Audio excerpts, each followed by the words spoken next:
So one thing on NQ, it's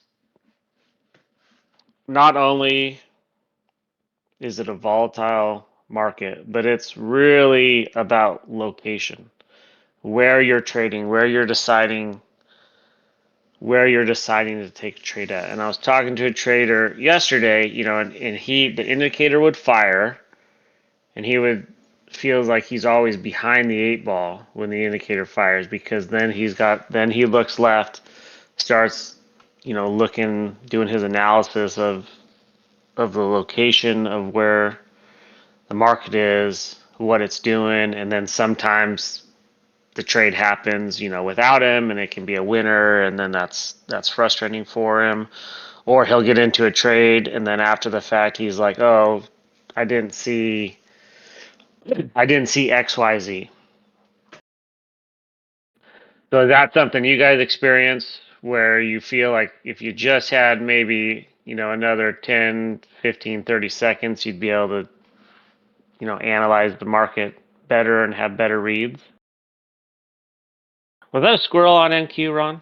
Does it have trapped orders? Does not. It does not. All right. So looking at Ron's screen. Sorry, it does.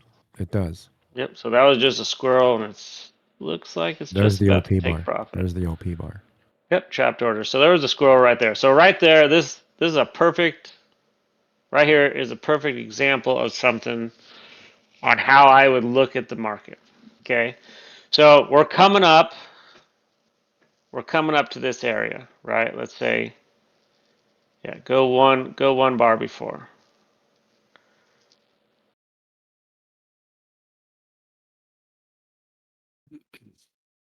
Okay, so we're coming up to this area. This can be done with any like sniper setup. Here's the marker right here. We got the screen, and I'm looking at this area. I'm like, okay, well, we just broke the high. 8 bars to the left. We kind of just broke the high.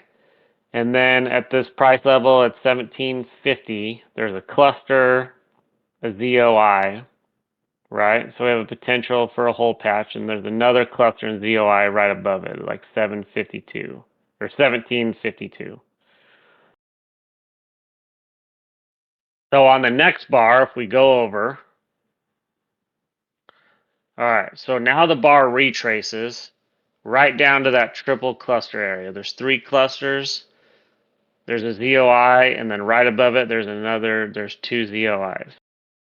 So there's a lot of activity there. The market retraces. You also have a crash here too, by the way. Oh yeah, so there's a crash there. So we got a lot of things down that we're retracing. The market rejects going down. The bar closes up. It gives us all of our confirmation. And so before this bar sets up, I'm looking at this area. On the bar previous, I'm like, hey, if we get a retrace and we get a squirrel right here, I really like this. If I get a squirrel, this next bar or the current bar where it retraces down to this area, I'm liking it. So if I already know that I'm looking for something long and it retraces down to this area, and I've already done all my market analysis, right? So I've looked more left. I like it. I know that if it retraces here, I'm good to go, right? And if I get my setup, I go. The bar closes. It's got everything. Now I'm in the trade. Chart trader, it would be a buy close high here. Or just a buy close, with the green. And then you would be in the trade. But I've already done, so instead of like, oh, a squirrel setting up, now let's look at everything to the left, right? If the order of process is I'm already looking left and determining areas where I want to take trades, when that one bar sets up with all the conditions, I've already pre-qualified the area that I want to trade into. I already know that the trade I want to take, like right there, I would just be looking for a squirrel. I wouldn't be looking for a reversal or anything. And it just happened that bar, set up, live for us as we were watching. But it came down to an area, retraced. We would have been in that trade, and it won. So if your order of process is identifying areas where you want to trade, and then when the setup goes, you're ready just to execute instead of the trade sets up and then you start looking back. And then, oh, do I like this area? Is this a good area? If you can have that already decided, then it will slow the market down for you, because if you haven't made that determination yet and you see, especially on NQ, you see everything set up, then you're looking left. Do I like it? Is that class, like, where are we at? Okay, like, oh, it closed. I missed the entry. Does that make sense? How that can gain you more time to execute the trade. Is a 5-bar short, Ron? Yeah, 2.0. Turned out to be a great trade. Still testing it, but yeah. So if we look at it, there was a Lorex with ODD that's set up right before this. Now, even though the placement of the cluster wasn't all that great, it's really close to the ZOI here. But all this confirmation, that was, and there's some filtering on the setup that I'm running too, so ends up being a good trade.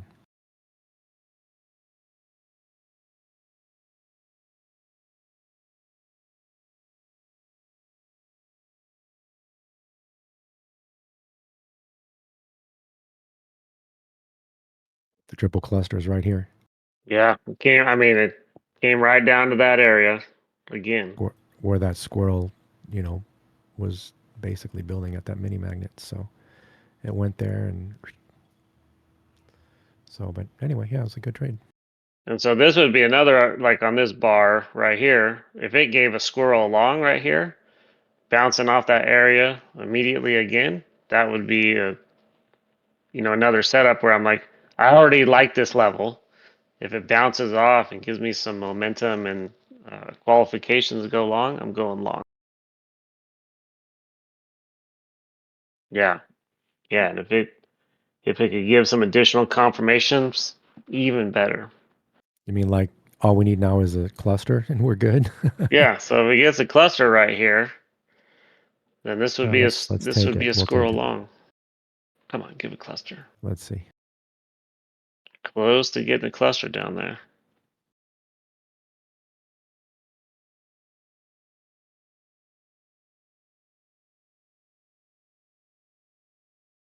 Well, we got a cluster. Not ideal on the cluster. I would have liked to seen that cluster like A little bit lower. 1751, Yeah, a little lower. 1752.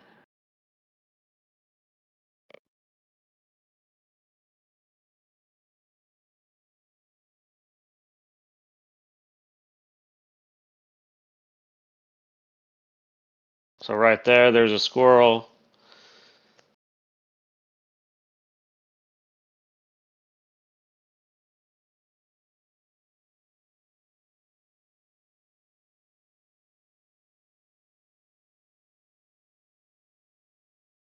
So right there, we just watched two trades, be winners, like right in a row in the space of like 5 minutes.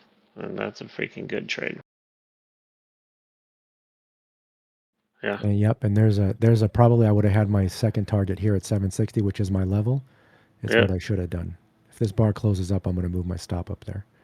If it doesn't reverse on me, Yeah. Trade like this, excellent level. it's And then doing when it. It's on its own. I know for me, in a trade like that, I have an exponential stop where it's like once I've breached a level or a target, then it's Yeah, just we're out. tighten until you get knocked out. So right there is two live examples on That never identifying an happens. area. That never happens I know that live. was like it was pretty awesome. We just had two live examples on NQ identifying areas that we like and what trades are possible to take off of those areas. And like with that squirrel, on that second squirrel that we saw, it was like, okay, it's retracing that area. I like that. The cluster could have been a little bit better, but it still met all the rules. It retraced. It laid a mini magnet right at the double clusters to the left.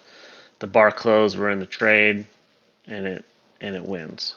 But because I already looked at the chart, I already know the level I want to play off of. So now it's just watching the bar instead of, it just printed a cluster. I got all the components. Let's look left and double check. I mean, it's always good to double check, but if you're busy looking left, that trade can easily pass you by. And that's one way that you can garner yourself some extra time, and it can slow the market down for you. And that goes for any trade. Like let's say you're in a trend. You're in a trend, it's a simplicity long. It retraces to like a wall, gives you an HD long, right? So you look at the market, okay, I'm in a simplicity. I like that. I'm going with the trend. It retraces to this wall. It gives me a Lorex long right off this wall. I've already identified that if I get to this point and I get HD, I'm going to go long off this wall. I like it. I want to trade off this area. Okay. When the setup comes, I'm ready to just click the button. So identifying these areas is vitally important where you want to trade off of, instead of getting the indicator to trigger and then working your way backwards and qualifying the trade.